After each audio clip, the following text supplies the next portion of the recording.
9 लोग, एक tent, -30 degrees temperature और एक मिस्ट्री जिसे सोवियत यूनियन ने 40 साल तक छुपाया। चलो बात करते हैं डिएटलॉव पास इंसिडेंट की। ये कहानी है 1959 की। जगह रशिया के यूरल माउंटेन्स। एक ग्रुप था, 9 लोग, कॉलेज स्टूडेंट्स और ग्रेजुएट्स, सभी एक्सपीरियंस्ड हाइकर्स। सबने मिलके एक एक्सपेडिशन प्लान किया, स्काइकिंग का। एक माउंटेन पीक तक पहुंचना था।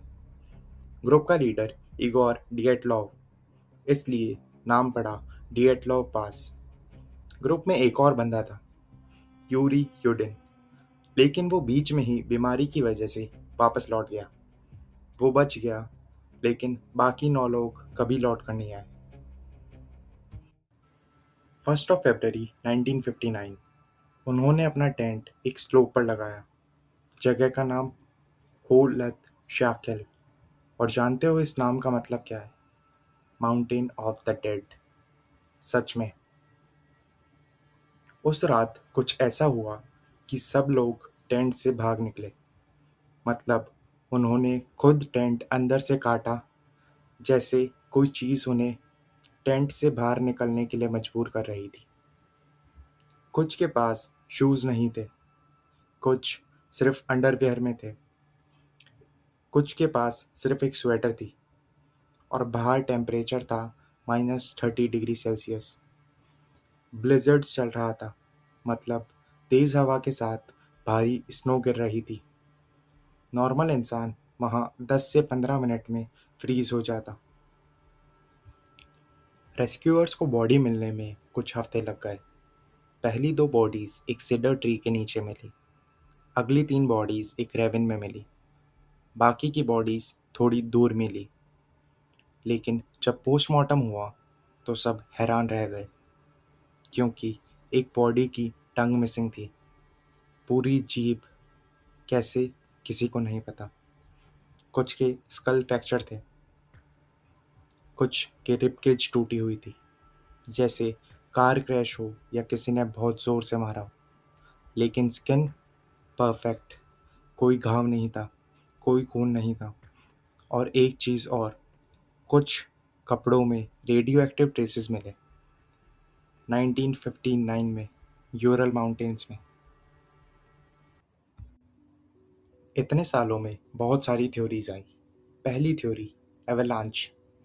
एवलांच का मतलब पहाड़ से बड़े स्नो मास का गिरना। ये एक ऑफिशियल थ्योरी थी, लेकिन एक प्रॉब्लम थी। एवलांच का कोई सॉलिड साइन नहीं था। टेंट के ऊपर कोई स्नो नहीं थी, और अगर एवलांच होता तो लोग टेंट से नीचे क्यों भागते? ऊपर भागना चाहिए था। दूसरी थ्योरी, इंफ्रासाउंड। इंफ्रासाउंड मतलब ऐसी आवाज़ जो इंसान सुन नहीं सकता। कुछ साइंटिस्ट कहते हैं कि हवा की कुछ फ्रीक्वेंसीज ऐसी होती हैं जो सुनाई नहीं देती, लेकिन उससे पैनिक अटैक आता है, लोग पागल हो जाते हैं, भागते हैं। ये थोड़ी सेंसिबल थ्योरी थी, लेकिन रेडिएशंस वो कहाँ से आए? तीसरी theory, military test. 1959 cold war का टाइम था। कोल्ड वॉर मतलब रशिया और अमेरिका के बीच जंग नहीं, लेकिन कंपटीशन थी। हथियार बनाना, स्पेस में जाना, दोनों चुपचाप सीक्रेट वेपन्स बना रहे थे। रेडियो एक्टिविटी इसको सपोर्ट करती है, लेकिन टंग का मिसिंग होना नहीं। चौथी थ्योरी, मैंसी ट्राइब्स ने मारा। ट्राइबल लोग, जो वहाँ के लोकल लोग थे, वो हाइकर्स के साथ फ्रेंडली थे और उनके पास कोई ऐसे हथियार नहीं थे जो इतने प्रिसाइज फ्रैक्चर्स कर सकें। और कुछ लोग कहते हैं ये थी गोस्ट, एलियन। मजाक लगता है, लेकिन लोकल स्टोरीज में फायर ऑर्ब का जिक्र है। फायर ऑर्ब मतलब आग का गोला। कुछ लोग कहते हैं उस रात भी कुछ ऐसा देखा गया था। इतनी थ्योरीज, इतने एक्सपर्ट्स, इतने साल, फिर भी कोई आंसर क्यों नहीं? पहला रीज़न, सोवियत कवर अप।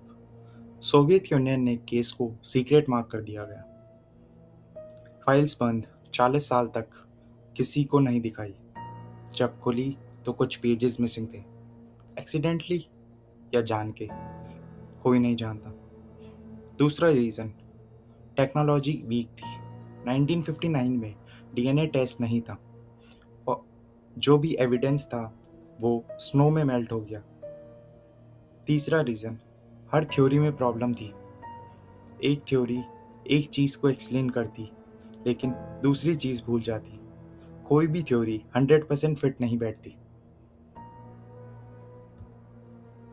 2020 में रशियन गवर्नमेंट ने फिर से केस खोला, कंप्यूटर सिमुलेशंस किए और एक नया आंसर दिया, स्लैब एवलांच।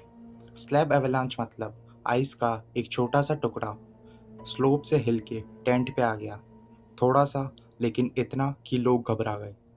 टेंट को काटा और वो भागे। इंजरीज रॉक्स और ट्रीज से हुई, लेकिन रेडिएशन, उनके स्टोव में रेडियम था। रेडियम एक ऐसा केमिकल है जो रेडिएशंस देता है।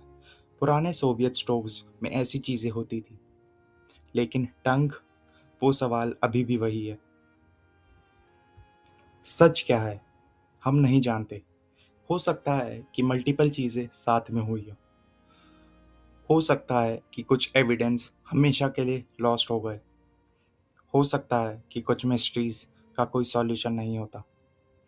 डिएटलॉव पास अनसॉल्व है और शायद हमेशा अनसॉल्व ही रहेगा।